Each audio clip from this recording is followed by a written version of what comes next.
اللہ سبحانہ و تعالیٰ کے پاک نام سے شروع جو بڑا مہربان اور نہایت رحم فرمانے والا ہے۔ ناظرین کرام، حضرت خواجہ معین الدین چشتی اجمیری رحمۃ اللہ علیہ کی عادت مبارکہ تھی کہ ہمسائے کے ہر جنازے پر پہنچتے تھے۔ اکثر اوقات میت کے ساتھ قبر پر بھی تشریف لے جاتے اور تدفین کے بعد جب لوگ چلے جاتے تو پھر بھی کچھ وقت کے لیے آپ قبر پر بیٹھے رہتے۔ ایک دن حضرت خواجہ عثمان ہارونی رحمۃ اللہ علیہ کا ایک مرید فوت ہو گیا۔ خواجہ معین الدین چشتی اجمیری رحمۃ اللہ علیہ نماز جنازہ پڑھنے کے بعد حسب عادت اس قبر پر بیٹھے رہے اور مراقبہ فرمایا۔ حضرت خواجہ قطب الدین بختیار کاکی رحمۃ اللہ علیہ بھی آپ کے ہمراہ تھے۔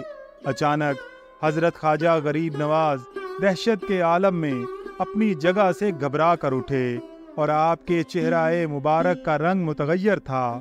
کچھ وقت کے بعد آپ کی طبیعت بحال ہوئی تو آپ نے فرمایا کہ بیعت بھی عجیب چیز ہے۔ حضرت خواجہ قطب پاک رحمۃ اللہ علیہ نے عرض کی کہ حضور، میں نے عجیب کیفیت دیکھی ہے۔ پہلے آپ کا رنگ متغیر ہو گیا تھا اور پھر کچھ وقت کے بعد بحال ہو گیا تھا، اس کی کیا وجہ تھی؟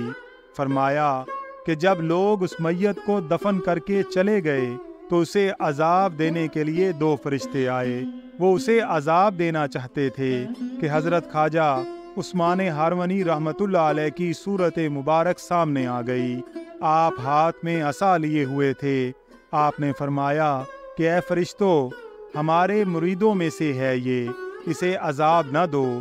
فرشتوں نے کہا کہ آپ کا یہ مرید آپ کے طریقے پر نہیں چلتا تھا۔ آپ نے فرمایا اگرچہ یہ میرے طریقے کے خلاف چلتا تھا لیکن اس نے اپنا ہاتھ فقیر کے دامن میں ڈالا ہوا ہے۔